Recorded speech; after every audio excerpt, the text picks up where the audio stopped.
Hello everyone, आज की इस वीडियो में हम लोग 10वीं कक्षा के सोशल साइंस यानी सामाजिक विज्ञान का ऐसा इम्पोर्टेंट वीवीआई क्वेश्चन को देखने जा रहे हैं जो कि आपके मैट्रिक बोर्ड परीक्षा 2023 के लिए काफ़ी इम्पोर्टेंट है। यदि आप भी 10वीं कक्षा के स्टूडेंट हैं और आपका भी टारगेट है मैट्रिक बोर्ड परीक्षा 2023 में 400 से ज़्यादा नंबर लाना, तो वीडियो को शुरू से लेकर अंत तक ज़रूर देखिएगा। तो चलिए फ्रेंड्स, बिना समय गवाए पहला क्वेश्चन का आंसर देख लेते हैं। है दोस्तों, आज का पहला सवाल क्वेश्चन नंबर 1 हमारा कहता है कि संसाधन क्या है। और ऐसे सवाल मैट्रिक के बोर्ड परीक्षा में 2 नंबर में पूछे जाते हैं। तो आसान शब्दों में आंसर लिखिएगा कि समस्त जैविक पदार्थ, जैव एवं अजैव पदार्थ जो मानवीय आवश्यकताओं की पूर्ति में सहायक होते हैं उसे ही संसाधन कहते हैं। आपको ऐसे प्रश्नों को बिल्कुल रटने की कोई ज़रूरत नहीं है। केवल ये जान लीजिए कि इस दुनिया में जो भी वस्तुएं, जो भी पदार्थ, जो भी सामान हैं, जो प्रकृति या मानव के द्वारा बनाई गई है, उसका यदि इस्तेमाल मनुष्य अपनी आवश्यकताओं को पूरा करने के लिए करता है ना जी, तो उसे ही तो संसाधन कहते हैं। जैसे में हो गया मिट्टी, खनिज, वन एवं वन्य जीव, ये सभी के सभी संसाधन होते हैं। हालांकि संसाधन के 2 प्रकार होते हैं। एक होते हैं प्राकृतिक संसाधन, यानी वैसी संसाधन जो प्रकृति के द्वारा बनाई गई है, जैसे मिट्टी, जल, वायु, अग्नि इत्यादि, ये सभी के सभी प्राकृतिक संसाधन कहलाते हैं। और वैसी संसाधन जो मानव के द्वारा बनाई गई है उसे मानवकृत संसाधन कहते हैं। जैसे कि टेबल, कुर्सी, गाड़ी इत्यादि, ये सब मानवकृत संसाधन होते हैं। अब चलिए अगला सवाल क्वेश्चन नंबर 2 की ओर बढ़ते हैं। क्वेश्चन नंबर 2 कहता है कि संभावी एवं संचित कोश संसाधन में अंतर स्पष्ट कीजिए। आसान शब्द में लिखिएगा कि वैसे संसाधन जो किसी विशेष क्षेत्र में मौजूद होते हैं, जिसे उपयोग में लाने की संभावना रहती है, उसे संभावी संसाधन कहते हैं।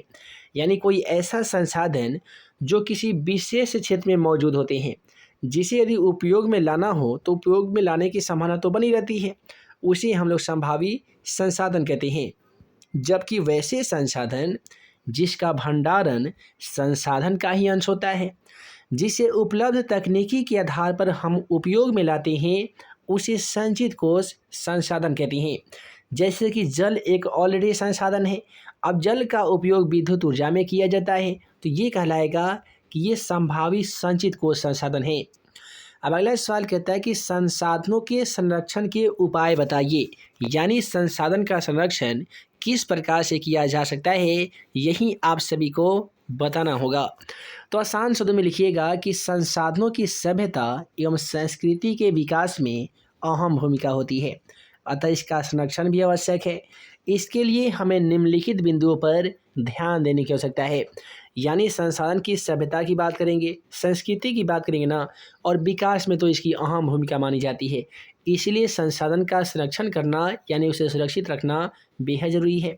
इसके लिए हमें जो पहला बिंदु पे ध्यान देने की ज़रूरत है वह है कि संसाधनों को विवेकपूर्ण ढंग से उपयोग किया जाना चाहिए। यानी जितना आवश्यकता है केवल उतना ही संसाधन का उपयोग करना चाहिए, ताकि प्राकृतिक संसाधनों का दोहन ना हो सके।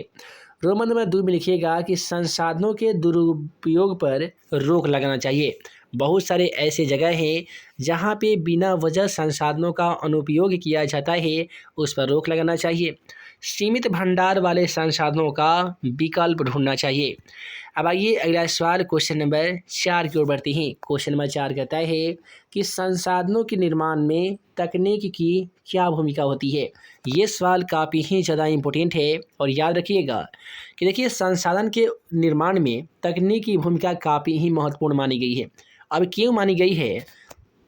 क्योंकि पृथ्वी के भूगर्भ में स्थित यानी पृथ्वी के नीचे स्थित कोयला, पेट्रोलियम और खनिज बेकार पड़े हुए थे। यानी इसी मिट्टी के अंदर से ही कोयला निकाला जाता है। उसके बाद में पेट्रोल, खनिज, डीजल, केरोसिन तेल, ये सारी संसाधन जो है ये मिट्टी के अंदर से ही प्राप्त की जाती है। किंतु हम वो बेकार पड़े हुए थे, किंतु हम तकनीकी ज्ञान के द्वारा उसे उपयोग के लायक बनाएं। इस प्रकार से तकनीकी ज्ञान के द्वारा जल विद्युत ऊर्जा, हवा से पवन ऊर्जा और सौर ऊर्जा का विकास किया गया है। अतः हम कह सकते हैं कि संसाधन के निर्माण में तकनीक की भूमिका काफ़ी ही महत्वपूर्ण मानी गई है। अब अगला सवाल क्वेश्चन नंबर 8 को देखिए, कहता है कि सर्वोच्च कृषि से आप क्या समझते हैं। ये सवाल काफ़ी ही ज़्यादा वीवीआई है। देखिए आसान शब्द में लिखिएगा कि सर्वोच्च कृषि से अभिप्रायः सर्वोच्च कृषि द्वारा की जाने वाली कृषि है। इस प्रकार की कृषि प्रायः पहाड़ी क्षेत्रों में की जाती है, जहां अधिक वर्षा होने के कारण उपजाऊ मिट्टी पानी में बह जाती हैं। अतः उपजाऊ मिट्टी को पानी में बहने से रोकने के लिए ही सर्वोच्च कृषि की जाती है। अब आसान शब्द में जानिए कि सर्वोच्च कृषि से हमारा जो मतलब है ना जी, सर्वोच्च कृषि द्वारा की जाने वाली कृषि से है। इस प्रकार की जो भी कृषि होती है वो प्रायः पहाड़ी क्षेत्र में की जाती है। और पहाड़ी क्षेत्र में ऐसी कृषि क्यों की जाती है, तो वहाँ पे क्या होता है कि इतना ज़्यादा मात्रा में वर्षा होता है, इतना ज़्यादा बारिश होता है ना कि उपजाऊ मिट्टी पानी में बह जाती है। अतः सर्वोच्च कृषि इसलिए की जाती है ताकि उपजाऊ मिट्टी को पानी में बहने से रोका जा सके। अब चलिए अगला सवाल हम लोग यहाँ पे अगला सवाल देखने वाले हैं क्वेश्चन नंबर 11 को। ये सवाल तो काफ़ी ही ज़्यादा इम्पोर्टेंट है और हमें लगता है कि 100% आपके मैट्रिक एग्जाम पेपर में ऐसा सवाल 5 नंबर में देखने को मिलेगा। कहता है कि चावल के फसल के लिए उपयुक्त भौगोलिक दशाओं का उल्लेख कीजिए। तो देखिए आसान शब्द में लिखिएगा कि चावल के फसल के लिए उपयुक्त भौगोलिक दशाएं निम्नलिखित प्रकार से होनी चाहिए। यानी चावल की खेती करने के लिए कौन कौन से भौगोलिक दशाएं होनी चाहिए, वही आप सभी को बताना होगा। तो आसान शब्दों में रोमन नंबर 1 में हम लोग लिखेंगे। यहाँ पे रोमन नंबर 1 में आपको लिखना होगा कि तापमान 25 डिग्री सेल्सियस से अधिक होनी चाहिए, वर्षा 100 सेमी से अधिक होनी चाहिए, सस्ते कुशल श्रमिक उपलब्ध होनी चाहिए। यानी आप सभी को यदि चावल का भौगोलिक दशा लिखना होगा ना, तो सबसे पहले जो तापमान होता है ना जी, वो कम से कम 25 डिग्री से ज़्यादा होनी चाहिए। वर्षा की बात करेंगे तो वर्षा तो कम से कम 100 सेमी से ज़्यादा हो तो और बेहतर है। सस्ते कुशल श्रमिक उपलब्ध होनी चाहिए, यानी खेती बाड़ी की देखभाल करने के लिए हमेशा एक व्यक्ति तत्पर होना चाहिए। रोमन नंबर 4 में लिखिएगा कि विस्तृत बाजार उपलब्ध होनी चाहिए, यातायात के साधन विकसित होने चाहिए, यानी कहीं पे आने और जाने के लिए उपलब्ध सवारी का होना काफ़ी ही ज़्यादा आवश्यक होता है। कृषि में आधुनिक यंत्र, खाद, बीज, कीटनाशक तथा उसका यंत्र का प्रयोग किया जाना चाहिए। यानी खेती बाड़ी करने के लिए जो उर्वरक, खाद, बीज के साथ साथ जो हमें यंत्र यानी मशीन की आवश्यकता पड़ती है, वो सभी चीज़ों का होना अति आवश्यक है। अब चलिए अगला सवाल क्वेश्चन नंबर 12 की ओर बढ़ते हैं। क्वेश्चन नंबर 12 क्या कहता है कि सर्वोच्च रेखा से आप क्या समझते हैं। आसान शब्दों में लिखिएगा कि सर्वोच्च रेखा मापन की एक मानक विधि है। यानी सर्वोच्च रेखा जो है ना, ये मापन की एक मानक विधि है। इससे क्या होता है कि वस्तुतः किसी धरातल पर समुद्र तल से समान ऊंचाई वाले स्थानों को मिलाने वाली काल्पनिक रेखा को सर्वोच्च रेखा कहा जाता है। अब आइए अगला सवाल काफ़ी ही ज़्यादा सिंपल है। कहता है खनिज क्या है। ऐसे सवाल भी मैट्रिक एग्जाम पेपर में 2 नंबर में ही पूछे जाते हैं। तो आसान शब्द में लिखिएगा कि वे सभी पदार्थ जो पृथ्वी के तल से प्राप्त किए जाते हैं उसे खनिज कहते हैं। फिर से सुनिए, वैसे पदार्थ, जी हाँ, वैसे पदार्थ जो पृथ्वी के तल यानी पृथ्वी के अंदर से प्राप्त किए जाते हैं उसे ही तो खनिज कहते हैं। जैसे कोयला हो गया, पेट्रोल हो गया, डीजल हो गया, केरोसिन तेल हो गया, गैसोलीन हो गया, ये सभी के सभी खनिज कहलाते हैं। अब देखिए दोस्तों, खनिज के 2 प्रकार होते हैं। पहला होती है धात्विक खनिज।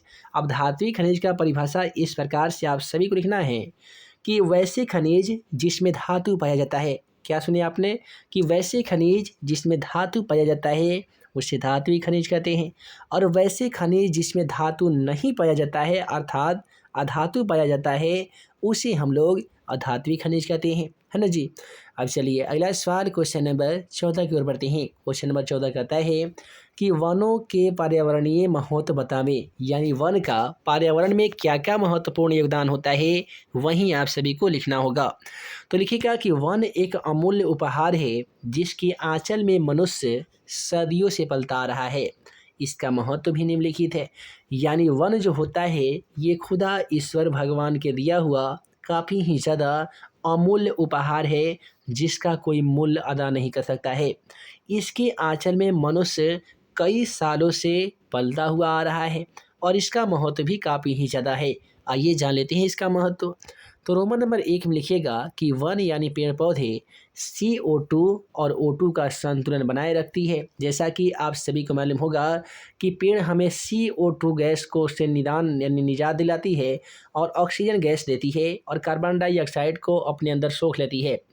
उसके बाद में देखिएगा कि वन मिट्टी अपरदन को रोकती है, यानी मिट्टी अपरदन होने से भी वन रक्षा मिट्टी करती है। वन से पेड़ों की जड़ों से पानी रिस रिस कर भूमि के नीचे जाता है, जिससे भूमिगत जल की भी आपूर्ति होती है। सबसे बड़ी बात यह होती है कि वन जीवों के लिए आश्रय स्थल है, यानी वन तमाम छोटे बड़े जीव जंतुओं के लिए रहने के लिए एक प्रकार का घर है। अब अगला सवाल जो है ये भूगोल से लिया गया है और कहता है कि बहुउद्देशीय परियोजना से आप क्या समझते हैं। तो आसान शब्दों में ऐसा लिखिएगा कि वैसे नदी घाटी परियोजना जिनका निर्माण अनेक उद्देश्य, यानी कोई ऐसी नदी घाटी परियोजना हो जिसका जो निर्माण है ना अनेक प्रकार के उद्देश्य से किया गया हो, जैसे कि सिंचाई, पर्यटन, जल विद्युत उत्पादन, बाढ़ नियंत्रण, मत्स्य पालन एवं नौकायान के उद्देश्य से किया जाता है, उसे बहुउद्देशीय परियोजना कहते हैं। अब देखिए भारत में कई नदी घाटी परियोजना निम्नलिखित है। कौन कौन सी है? तो पहला है कि भाखड़ा नांगल नदी घाटी परियोजना। क्या जी? भाखड़ा नांगल नदी घाटी परियोजना। दूसरा क्या है? तो कोसी नदी घाटी परियोजना, दामोदर नदी घाटी परियोजना, रिहंद परियोजना, नागार्जुन सागर परियोजना। ये सभी की सभी नदी घाटी परियोजनाओं का नाम है। अब यहाँ से ऑब्जेक्टिव सवाल पूछे जाते हैं कि सतलज नदी पे कौन सा बांध बना गया है, या इसी सवाल को पूछा जाएगा कि भाखड़ा नांगल बांध किस नदी पे स्थित है, तो याद रखिएगा सतलज नदी पे है। कोसी परियोजना तो कोसी ही नदी पे है। यहाँ से सवाल पूछे जाते हैं कि बिहार का शोक किस नदी को कहा जाता है, तो कोसी नदी को कहा जाता है ना जी। उसके बाद में पूछा जाता है कि दामोदर नदी, तो देखिए बंगाल का शोक किस नदी को कहते हैं, तो दोस्तों बंगाल का शोक दामोदर नदी को कहा जाता है, ये भी याद रखिएगा। अब चलिए अब हम लोग अगला सवाल को यहाँ पे देखते हैं जो आपके मैट्रिक के बोर्ड परीक्षा में पूछे जा सकते हैं और पिछले बार भी कई बार ये मैट्रिक एग्जाम पेपर में पूछे गए हैं। देखिए राजनीति विज्ञान का एक सवाल है, कहता है कि राजनीतिक दल को लोकतंत्र का प्राण कहा जाता है, आखिर क्या रीजन है। तो आसान शब्दों में लिखिएगा कि यह सनातन सत्य है कि राजनीतिक दल को ही लोकतंत्र का प्राण कहा जाता है, यानी 100% यह बात सही है कि राजनीतिक दल को ही लोकतंत्र का प्राण कहा जाता है, क्योंकि राजनीतिक दल ही चुनाव में अपना उम्मीदवार खड़ा करते हैं जो बहुमत प्राप्त करके सत्ता का संचालन करते हैं, और जिस दल को स्पष्ट बहुमत प्राप्त नहीं होता है वह विरोधी दल की भूमिका निभाता है। राजनीतिक दल ही जनता की समस्याओं को सरकार के सामने रखती है और उसके मांगों की पूर्ति के लिए आंदोलन का भी सहारा लेती है। राजनीतिक दल लोक कल्याणकारी योजना बनाती है और उसे कार्यान्वित भी करती है। इस प्रकार राजनीतिक दल जनता और सरकार के बीच में कड़ी का काम करती है। तो इस प्रकार से आप कह सकते हैं कि राजनीतिक दल को ही लोकतंत्र का प्राण इन्हीं कारणों की वजह से कहा जाता है। तो दोस्तों वीडियो लंबी ना हो, जिस कारण मैं इस वीडियो को यहीं पे एंड करता हूं। आशा करते हैं कि आज का यह वीडियो आप सभी को पसंद आया हो। दोस्तों वीडियो पसंद आया हो तो वीडियो को लाइक कीजिएगा, अपने दोस्तों में शेयर कीजिएगा। नए होंगे चैनल पे तो चैनल को ज़रूर सब्सक्राइब कीजिएगा, ताकि ऐसे ही आने वाली हर 10वीं कक्षा का वीडियो आप सभी को मिल सके और आप हमारे द्वारा बनाए गए तमाम VVI क्वेश्चन का वीडियो सबसे पहले देख सकें। तो हम जल्द मिलेंगे अगले वीडियो में नए VVI क्वेश्चन के साथ। तब तक के लिए आप सभी को वीडियो देखने के लिए बहुत बहुत धन्यवाद।